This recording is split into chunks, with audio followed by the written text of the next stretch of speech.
Ó, nem adianta comparar coisas diferentes, não adianta tentar colocar outras pessoas no rolo, tá? Essa história das joias do Bolsonaro não tem semelhança com nada que a gente tenha visto no Brasil até hoje.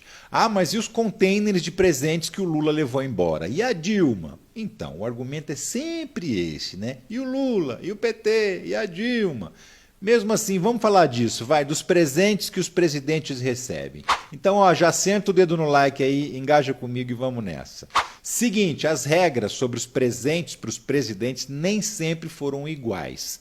Antes, não tinha nem lei que definisse isso. Depois, em 91, o Collor fez uma lei, mas ela não entrou em vigor porque ficou faltando regulamentar. Demorou 11 anos para isso acontecer, para ficar pronta a regulamentação. E isso foi feito pelo Fernando Henrique Cardoso, em 2002. O que dizia essa lei? Que todo presente que o presidente recebe numa cerimônia oficial pertence à presidência da República e não a ele.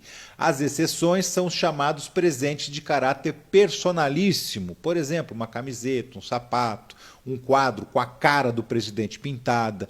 Isso é dele, o resto não, é do governo. Se o presente não foi entregue numa cerimônia oficial, não precisava devolver. E assim foi feito pelo Fernando Henrique. Quando terminou o mandato dele, ele levou os presentes embora. O Lula também levou o que ele ganhou e guardou num cofre do Banco do Brasil, a Dilma também. Algum deles vendeu alguma coisa? Não, porque não é assim. Apesar de uma parte dos presentes serem pessoais, eles continuam sendo considerados de interesse público, ou seja, o dono tem que preservar. Por isso que o FHC e o Lula criaram os institutos, que é para manter esse material. Se resolver vender, primeiro tem que oferecer para o próprio governo. Se ele não quiser, aí sim o objeto pode ser vendido para fora. Os presentes ganhados na rua, dados por um cidadão comum, esses também não precisa devolver não. Mas aí em 2016 a regra mudou. E mudou por causa de uma fake news. Inventaram na época que o Lula tinha roubado um Cristo de madeira esculpido pelo Aleijadinho lá do Palácio do Planalto. A Lava Jato armou um circo, fez uma operação policial para recuperar o tal do Cristo, que estava lá no cofre do Banco do Brasil. O Deltan Dallagnol e o Sérgio Moro ficaram foi com cara de bobo depois, porque descobriram que o Cristo sempre tinha sido do Lula e que foi ele que pendurou na parede do palácio durante o primeiro mandato dele. Tinha sido um presente que um amigo deu para o Lula, exatamente a situação que a lei permite que o presidente fique com o objeto.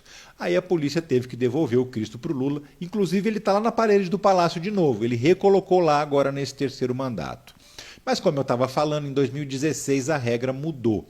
Por causa dessa confusão do Cristo, o Tribunal de Contas da União reinterpretou a lei dos presentes e mudou o entendimento. Segundo o TCU, mesmo os presentes dados fora de cerimônias oficiais pertencem ao governo, porque muitas vezes esses presentes são entregues em encontros de representantes, mas não num evento, numa cerimônia oficial, entendeu? A partir daí foram reavaliar todos os presentes do Lula e da Dilma e concluíram que o Lula tinha que devolver mais de 500, a Dilma 140. E eles devolveram, porque estava tudo preservado. Até teve uma peça ou outra que sumiu, mas nada valioso. O Lula teve que pagar por essas peças, inclusive. Custou 11 mil reais na época, ele pagou em 10 parcelas. Quais presentes ainda puderam ficar com ele? Só aqueles que foram dados pelos cidadãos comuns. Às vezes ele vai lá na inauguração de uma estrada, vem alguém na rua, dá uma lembrancinha para ele, ou mesmo um presente mais caro, como um relógio, por exemplo.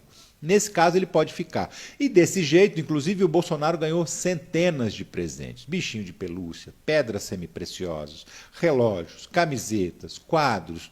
É tudo dele, não tem que devolver nada. Mas se é troca de presentes entre governos, não importa como seja, se tem cerimônia ou se não tem. Pertence ao governo. Inclusive, a única vez que a dona Marisa Letícia ganhou um conjunto de joias dos árabes, ela leiloou e doou dinheiro para o programa Fome Zero. Não ficou com nada para ela. Essa é a diferença fundamental do caso do Lula e da Dilma para o caso do Bolsonaro. As joias que o Bolsonaro vendeu e as que ele tentou, mas não conseguiu vender, foram recebidas em trocas de presentes oficiais, ou seja, pertencem ao Brasil e não ao Bolsonaro. Nos países árabes é tradição presentear com joias, relógios, pedras preciosas, mas tudo isso vira patrimônio do governo. Além disso, existe uma suspeita de que esses presentes não sejam simples presentes. O governo Bolsonaro mandou representantes mais de 100 vezes lá para os países árabes. Toda vez eles voltavam com presentes caros.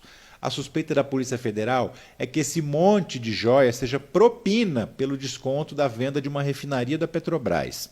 Se era só presente mesmo, o crime do Bolsonaro é peculato, que é quando um funcionário rouba algum objeto da repartição. Agora, se for propina, aí o crime é outro, é lavagem de dinheiro. Então não adianta comparar, porque os casos não têm nenhuma comparação. Por isso mesmo, nem o Lula nem a Dilma jamais responderam nenhum processo por causa dessa história de presentes. Mas o Bolsonaro está respondendo, né? E olha que se ele for condenado, pode pegar até 12 anos de prisão por causa disso. Na Papuda, não, porque ele é ex-presidente e ficaria numa cela especial, provavelmente na Polícia Federal mesmo. Mas não importa, cana é cana em qualquer lugar, né?